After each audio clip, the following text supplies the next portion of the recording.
Ouais, il faut que je ferme ça, je vais encore faire des jaloux. Voilà.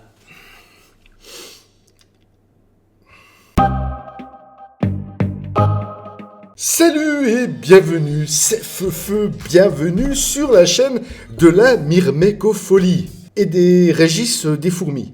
Ah, les messors céphalotes, des centaines de milliers d'individus dans une colonie, des majors à faire pâlir les plus grosses gines Corponotus, une place abyssale pour maintenir en élevage ce genre d'espèces et en plus aussi facile d'élevage que leur cousine Barbarus.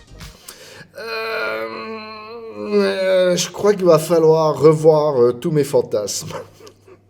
Bon, tu l'auras compris, dans cette vidéo, nous allons retrouver pour la première fois en 2021 les messors céphalotes dans la Formicarum. Comme toutes mes espèces exotiques, ces africaines n'ont pas eu besoin de faire de diapause cet hiver et elles ont donc eu tout le loisir de se développer durant tous les mois d'hiver. Rappelle-toi, j'avais eu beaucoup de problèmes avec les messors céphalotes l'automne passé, avec passablement de mortalité et plus aucun couvain. Et donc, au prix où je l'avais payé, j'ai commencé à paniquer. Je me suis dit, je suis en train de perdre mes céphalotes. Pourtant, on m'avait expliqué que c'était aussi facile d'élevage que les Barbarus.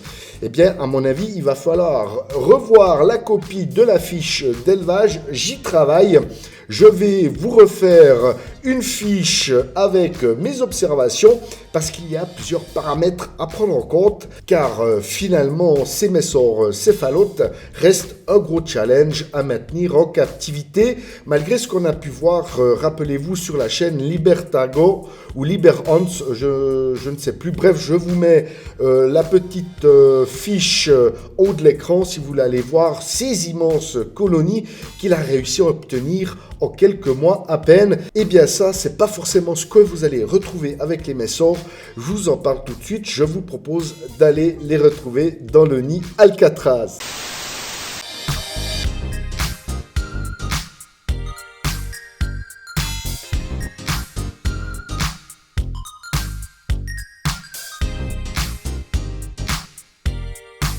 Le nid Alcatraz accueille depuis l'automne passé les messors céphalotes qui, après un développement fulgurant en quelques mois dans leur tube de fondation, notamment avec l'arrivée de majors impressionnants au milieu des toutes premières générations d'ouvrières, eh bien, les céphalotes subissaient par la suite une période critique dans leur tube placé au milieu d'une aire de chasse puisqu'une mortalité inquiétante s'était installée et pour couronner le tout, un arrêt complet de la ponte.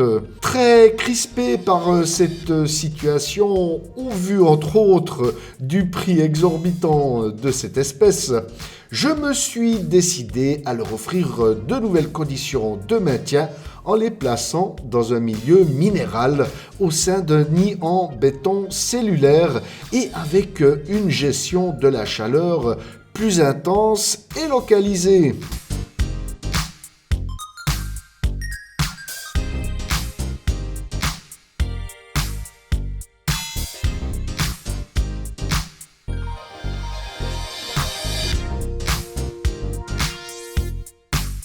Après une période de relative stabilité, les messors céphalotes ont repris de la vigueur ainsi que leur développement avec le retour d'un joli couvain et un nombre d'individus en augmentation. Chose surprenante et à préciser, plus aucun major à l'horizon. Est-ce que j'avais exagéré avec l'apport en protéines l'année passée et donc épuisé ma fondation avec la naissance trop rapide de majors? C'est peut-être une piste de réponse. Pour autant, une chaleur plus constante semble également jouer un rôle fondamental sur leur bien-être. Au vu vu des résultats positifs obtenus, je me sens bien plus rassuré et j'ai beaucoup de plaisir à voir ces magnifiques fourmis africaines reprendre force dans le nid Alcatraz. J'ai également pris le temps de me renseigner auprès de mon fournisseur pour enrichir mes connaissances sur cette espèce et comprendre les éventuelles erreurs commises l'année passée. Force est de constater que je n'ai pas été le seul, semble-t-il, à avoir beaucoup de problèmes avec les céphalotes, avec malheureusement pour certains éleveurs une issue fatale. Je me sens donc très chanceux d'avoir réussi à inverser la tendance dans la Formicarum. Voilà, tu l'as constaté, les messors céphalotes, c'est pas aussi facile qu'on peut l'imaginer. Beaucoup se sont cassés les dents. Moi, je croise les doigts, elles reprennent du poil de la bête dans leur nouveau setup.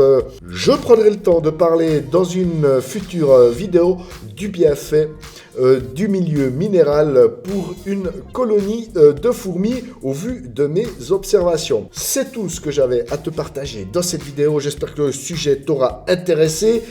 Porte-toi bien et surtout plein de bonnes choses pour tes colonies. À la revoyure, salut!